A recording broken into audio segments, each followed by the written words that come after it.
Hey, what's up? It's Tati and I'm back with another review of Tales from the Territories. Sadly, this is the season finale and we're going over Mid-South Wrestling. However, next week we do have a treat from Vice. We are finally getting that Vince McMahon documentary released. It's called The 9 Lives of Vince McMahon.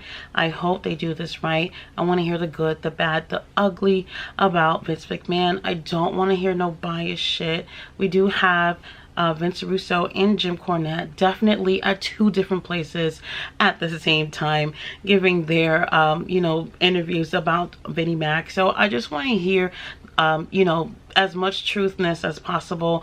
I don't want to hear no biasness. I hope WWE had nothing to do with this documentary. So I can't wait to see how that goes, and I will be reviewing that next week.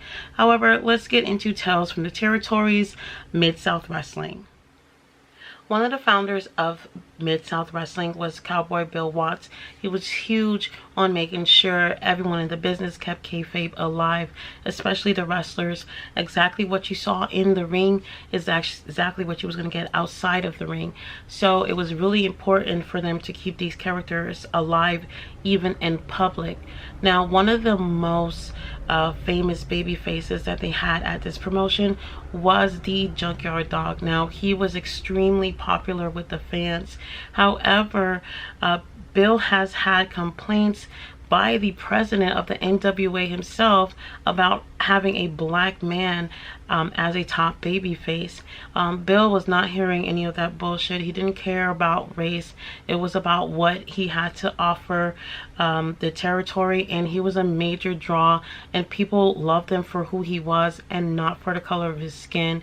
Now, people were very, very, very attached to Junkyard Dog, and there was a feud with Junkyard Dog and the Fabulous Freebirds. Now, they had a tag team match, and whoever loses this match, whichever team loses, have to put this chemical cream on their hair that makes their hair fall off. Now, the Freebirds, they could not afford to lose their luscious hair, so they obviously end up winning this match. Now, while Junkyard Dog is down, they grabbed his partner, they went to put the cream in his hair, and he goes in to go save his partner. And at that time, one of the members of the Freebirds accidentally get the cream in his eye, so now he's blinded by this cream. So now he has to pretend that he's blind and can't see anything. Now, the fans are absolutely livid about this. They're huge fans. They want him to get revenge, but he can't see, he can't wrestle, he can't do anything. And to make matters worse, during this time his wife is pregnant, they're expecting their first child, and they're playing this off like he's never going to see what his child looks like because the Freebirds got that chemical in his eye. And it's absolutely ridiculous if you think about it now, but it worked. It absolutely worked. They had this vignette where after the baby was born, he's talking about their child. His wife is in the vignette as well, and at one point he is referring to the child and pointing towards the child, but in real life he's not pointing towards the child. He's pointing where they think the child is, because he actually cannot see the child, and they have to tell him where the child actually is. So now this makes the fans even more upset, and they want him to be able to regain his eyesight and have revenge against the Freebirds.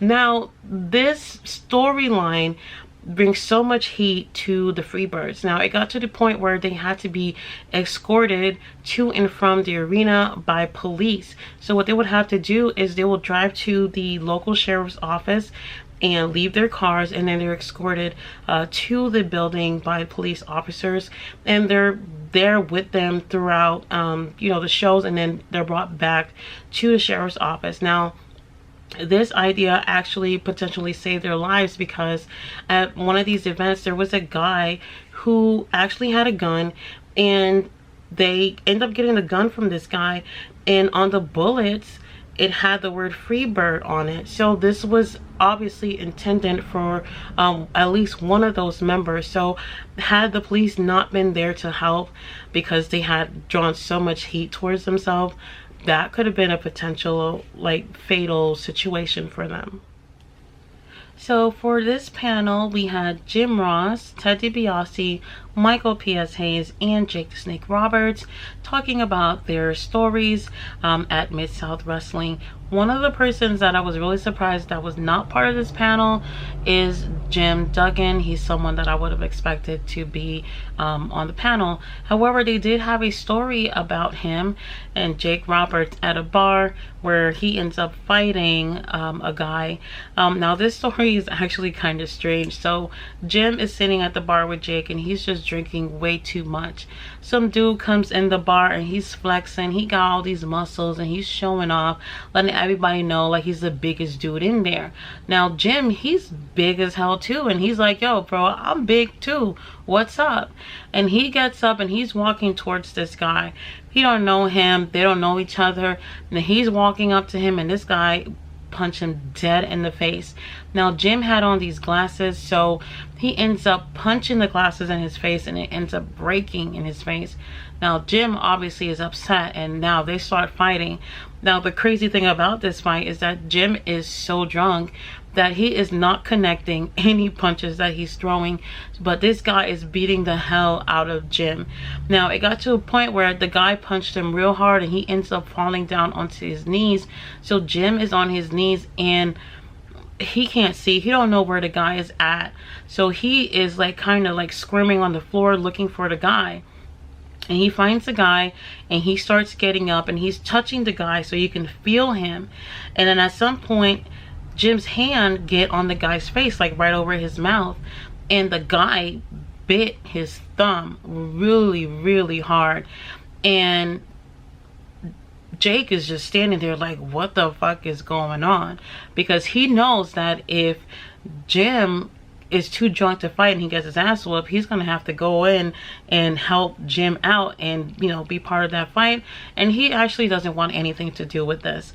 But after he got bit in the finger by this guy, that kind of woke his ass up and he was like, now I found you, you son of a bitch. And he grabs the dude and starts beating his ass like crazy.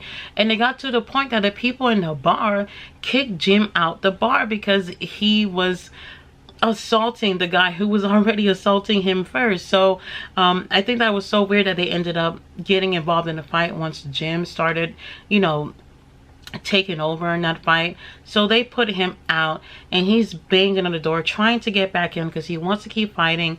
And then Jake comes out the bar and he has a couple of shot glasses with liquor and he's like, yo, we gotta get out of here. They called the police and the police are on their way.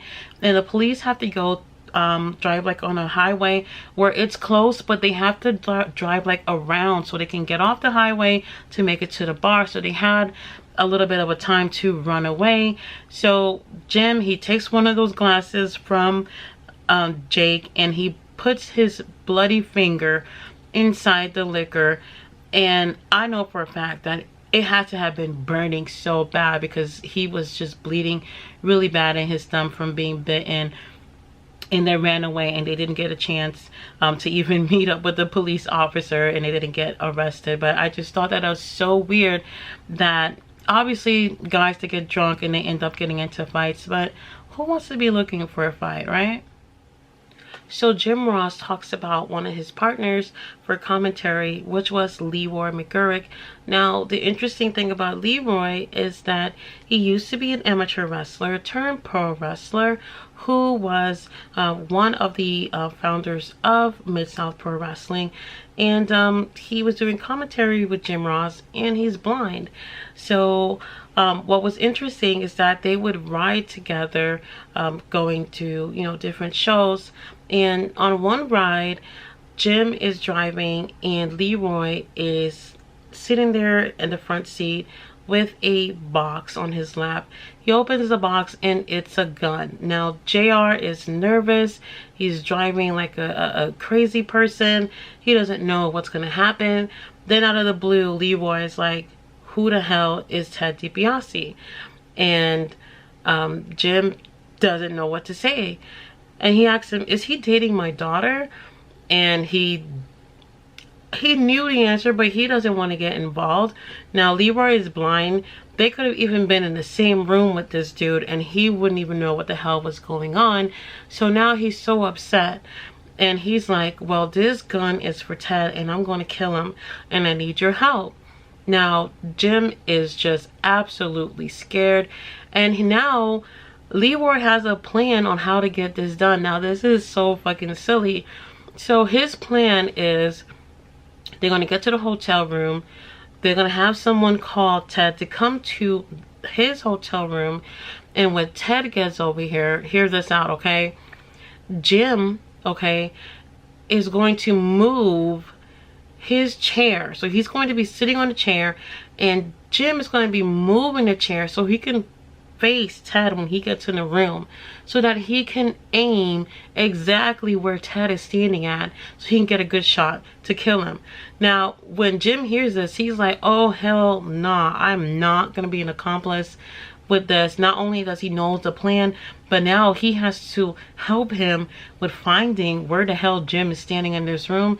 And he's like, nah, I'm not doing it. So he gets out the car, goes to a payphone, and he calls Bill, and he's like, yo, cowboy, please help me.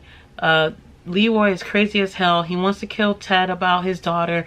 What do I do? Cowboy's like, what the fuck are you waking me up in the middle of the night for? He just feels like it's nothing serious. And he's like, yo, this is really serious. He has a gun. He has a plan. Please do something. And just when he thinks that, you know, Bill is not going to help out with this, when they get to the hotel, he somehow gets that warning out to Ted about, like, if anybody tells you to come to the room, don't come to the room. And luckily this plan never happens, because Bill actually gets involved and ends up talking to Leroy to talk him out of doing this. And I think it's absolutely insane for someone who cannot see tell someone else to help me find where this person is standing at, so that I can shoot and aim at that person. That is absolutely insane. Okay, so on to one of my favorite stories that they've actually told this whole season. This is about Buddy Roberts and how 1980 was the year of urination. Now, whenever they be having these long drives along the highway, they'll stop and, you know, use the bathroom. And whenever they do that, Buddy would like to pee on the other wrestlers, and obviously they found that annoying. So now they're having a long ride, and during the ride, Buddy hands a cup that had beer in it, and he gave it to Terry Gordy and told him to throw it out the window for him. And Terry takes the cup and he's like, bruh, there is a lot of beer in here. I'm gonna drink this shit up. Buddy didn't say anything, and Terry already started drinking it, and he's absolutely horrified when he realized that it's urine in the cup, and he's so upset and he wants to get revenge on Buddy. So one day they're going off to a show. Now somehow Buddy ends up taking a plane and leaves his bags with the rest of the guys, and the other guys are still riding over to the arena while Buddy is on a flight with other wrestlers to go over there. Now while Buddy's on the plane and the other wrestlers, including Terry, are in the car, Terry decides to put shit in his bag. He put garbage in his bag, and while they were driving, he sees a dead animal on the road, and he's like, pull the fuck over, we're putting that in the bag.